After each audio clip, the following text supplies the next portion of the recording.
geopolitical tension is at a level that has never been seen for a long time. Before you can value tenaga, you must know the business. Forecasts are forecasts, they're not realities.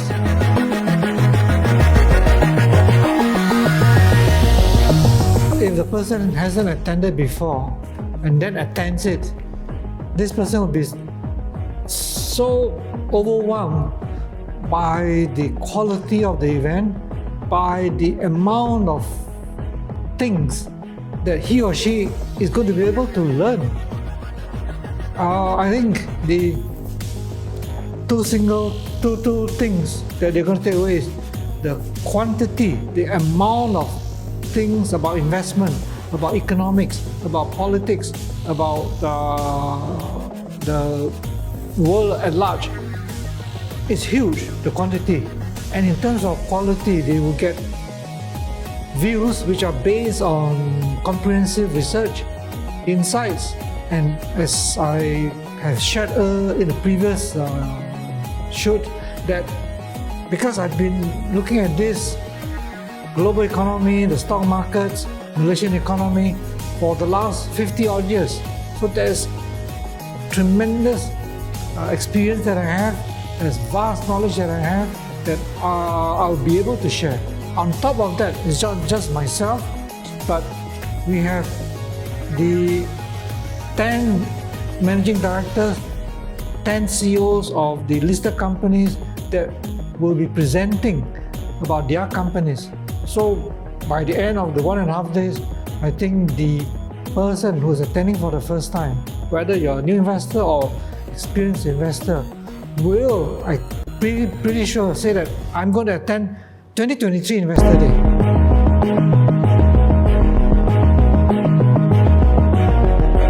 I'll be one of the main speakers, and from the feedback that we have gotten over the years is that one good reason why investors or the individual investors want to attend our Investor Day is because they want to listen to me.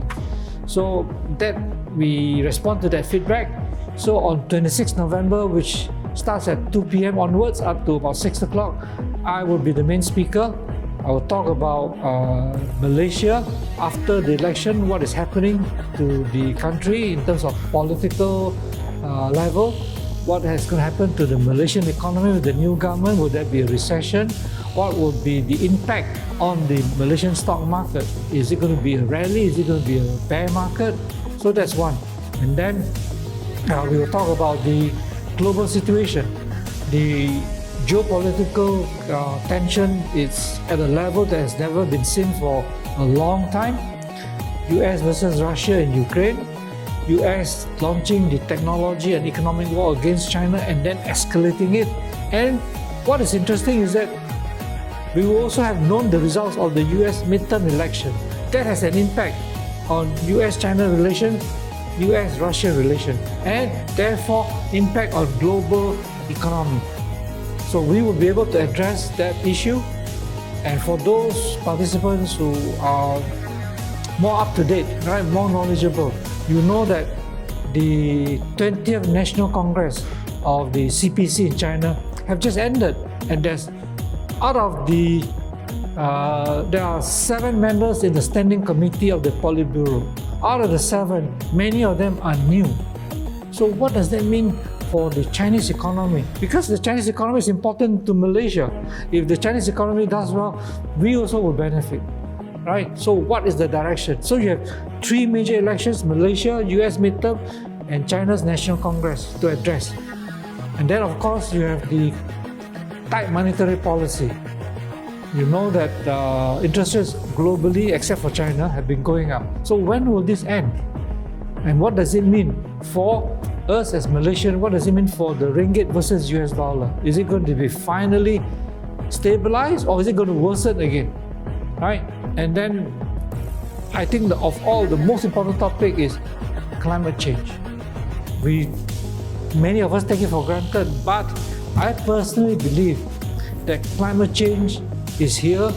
Climate change is not reversible anymore, and it's going to get worse. Unfortunately, it will affect economies, you affect countries all over the world. And how would it affect your investment? What are the risks? What are the opportunities that will be created by climate change?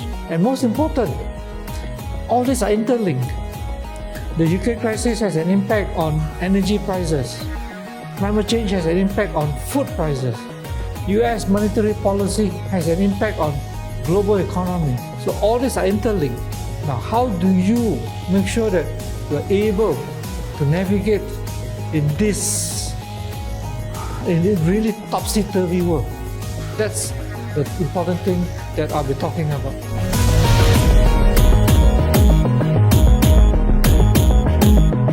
We have the listed companies, their senior managers. We chose them because iCapital.biz invested in about 22 listed companies on Bursa, right? So out of these 22, we invited them, and these are the 10 that we'll be presenting on Sundays. So the one important criterion is that these are the companies that iCapital.biz has invested in, and we did not just simply plug them from anywhere or just choose them based on any kind of inconsistent type of filter.